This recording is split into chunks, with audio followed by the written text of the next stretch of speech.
tergiversación que no cesa de crecer, porque ahora está haciendo una investigación en una universidad española, por lo que tengo entendido, sobre temas de corrupción financiera global, paraísos financieros, entre otros. Pero acá queremos hablar de cosas mucho más concretas, fantasmas que reaparecen en la vida peruana, el último de los cuales es el tema de la pena de muerte, la reintroducción de la pena de muerte, tal y como ha sido expresado como deseo, nada menos que por el ministro de Educación. El ministro de Educación está asociado a los valores con los que se quiere formar a nuestros jóvenes y niños, de manera que su posición sobre este tema adquiere un valor particular.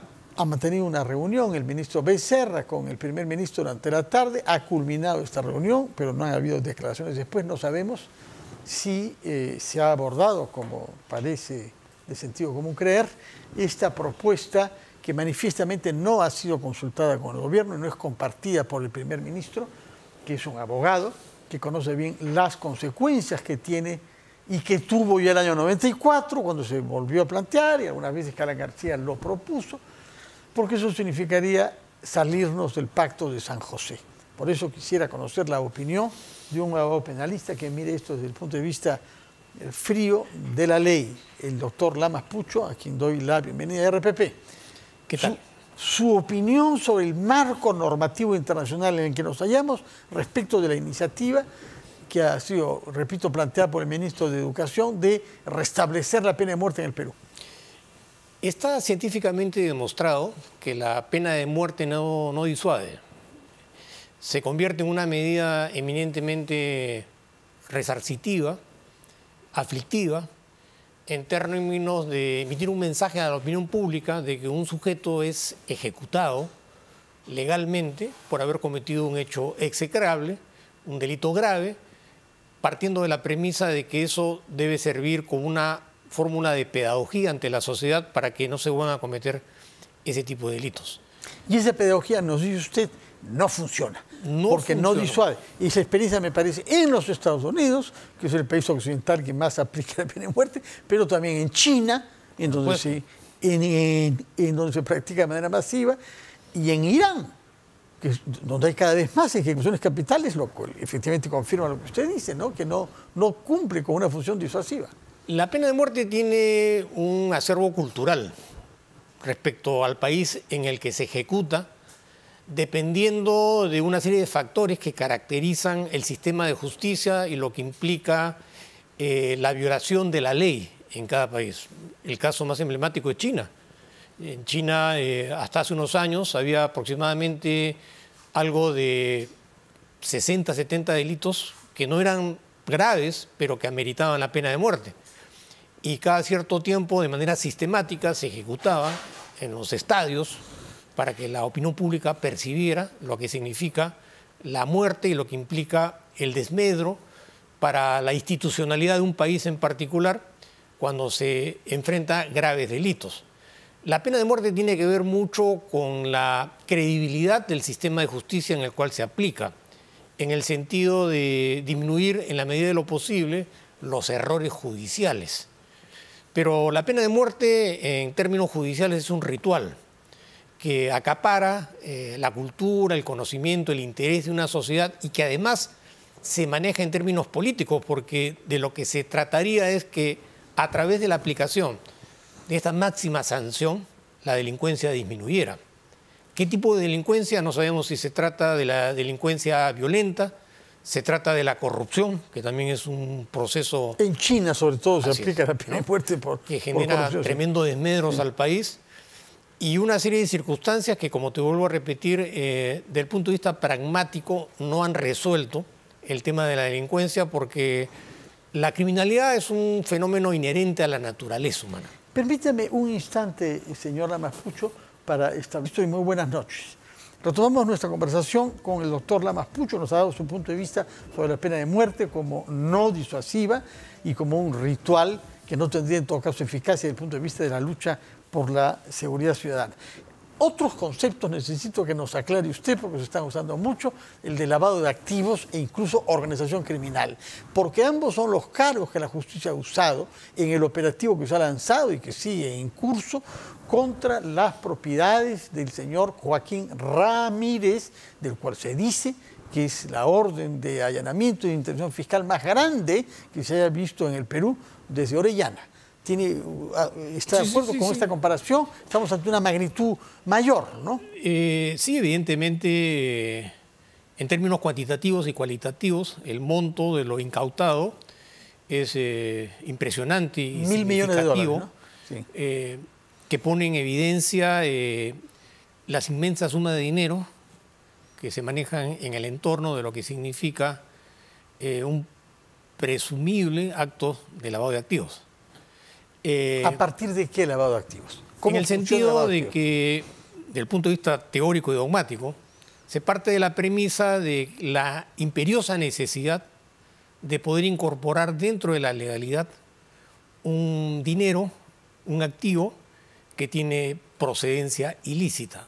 Aunque hay todo un debate respecto al delito precedente, de acuerdo a lo que está establecido en la normatividad peruana, esa es fundamentalmente la premisa en términos de lo que implica la incorporación dentro del marco legítimo de la economía de una sociedad, dinero que en principio no tiene una justificación de naturaleza lícita y legal. Pero ¿cuál sería en este caso el origen ilícito de ese dinero? La decisión sobre la ilicitud respecto al origen del dinero es un tema que tendrá que ser resuelto en el momento mismo de la sentencia, si es condenatoria o si es absolutoria.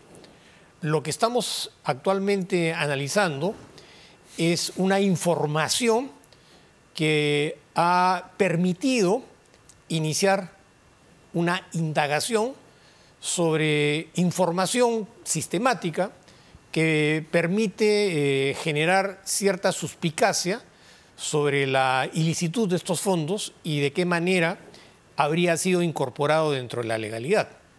Y como una medida previsoria ante estos hechos en una etapa de la indagación, que no es propiamente una investigación, ni es una acusación, ni es un juicio, ni es una sentencia, como aspectos, digamos, de carácter provisional, sin perjuicio de que esta medida puede ser más adelante anulada y levantada, el Estado, a través de la Fiscalía, que es un órgano competente, toma esa medida de naturaleza provisional, lo cual de ninguna manera tampoco define que esto sea objeto de una sentencia condenatoria, posiblemente dentro de los próximos años.